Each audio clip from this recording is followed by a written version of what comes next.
began his illustration career with a self-published comic book series before moving on to animate children's Saturday morning TV.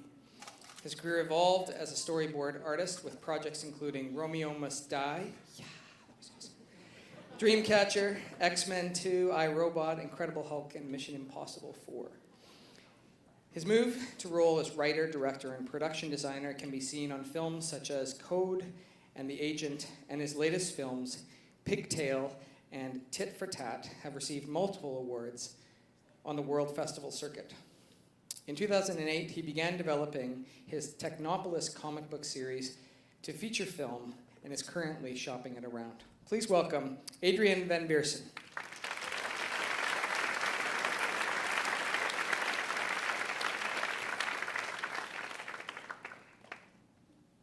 Thank you.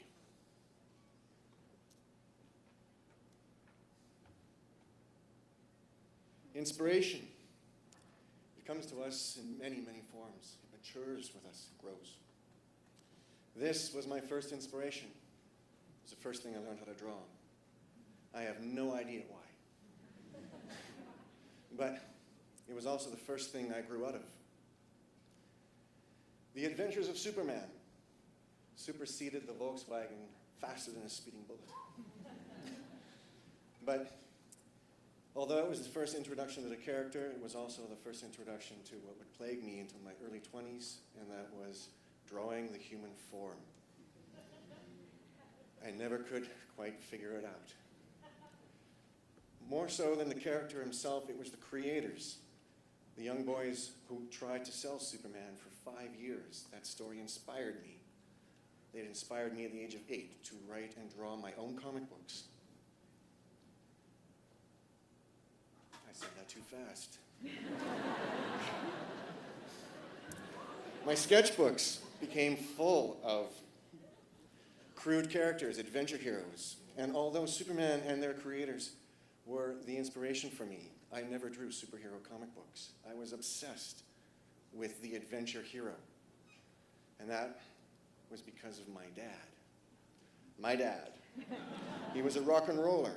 I grew up with 50s and 60s rock and roll music, but he was a Dutchman and an old school disciplinarian, and he saw to it one day that he was going to lock me in my room for a week. Home from school to dinner time, and then till bedtime.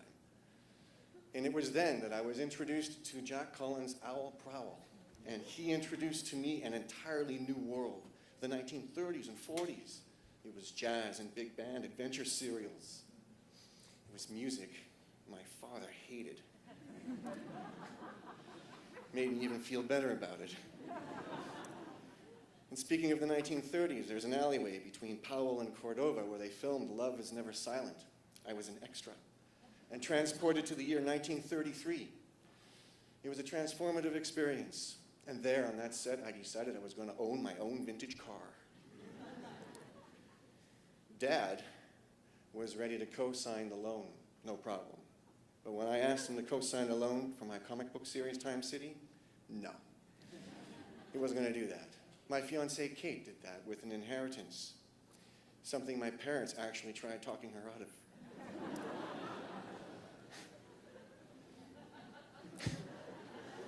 I know.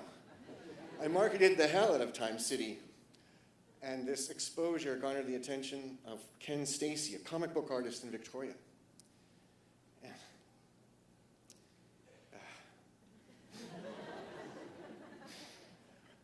Even though Time City was a financial failure, he would go on to launch my professional career and mentor me for the next 3 years.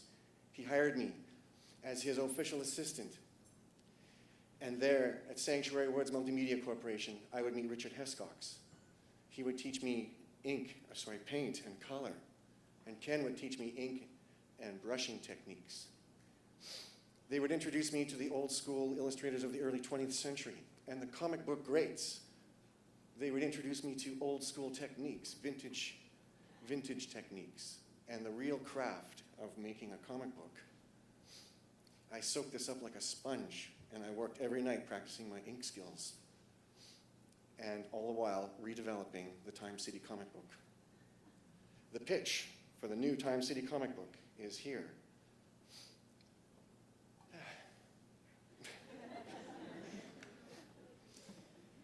It's 5 pages of art, a cover, and a script. And Caliber Comics in Detroit bought the newly christened Technopolis. Sanctuary Woods was taken over by Disney. I was laid off. My marriage ended. And I moved to Vancouver. And I really, really wish it happened that fast.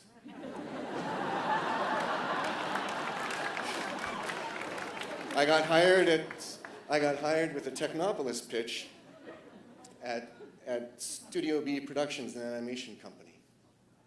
And at night, I worked on Technopolis. And after the second issue, Caliber Comics decided that they were going to cancel the book. I was forced into a co-production deal, $12,000. And 4 books later, it was nominated for the Russ Manning Award. I left Studio B and went to Mainframe Entertainment and worked with Clyde Klotz, designing the Shadow Raiders TV series, where colleague Brent Boats would turn down the storyboard job on Romeo Must Die.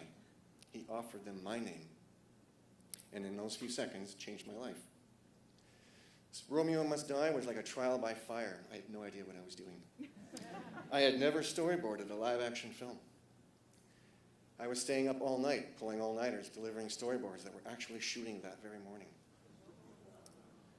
It was crazy, and if I knew then what I know now, I would never have taken the job.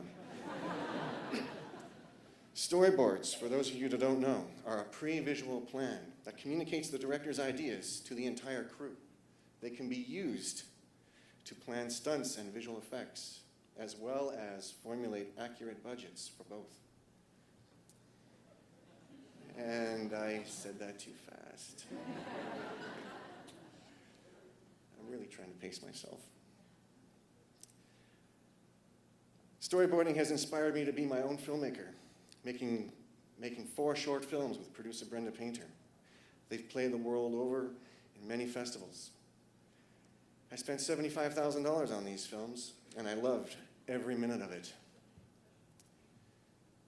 I've done my best to continue doing this, and have taken the Technopolis comic book series and developed it as a feature film script.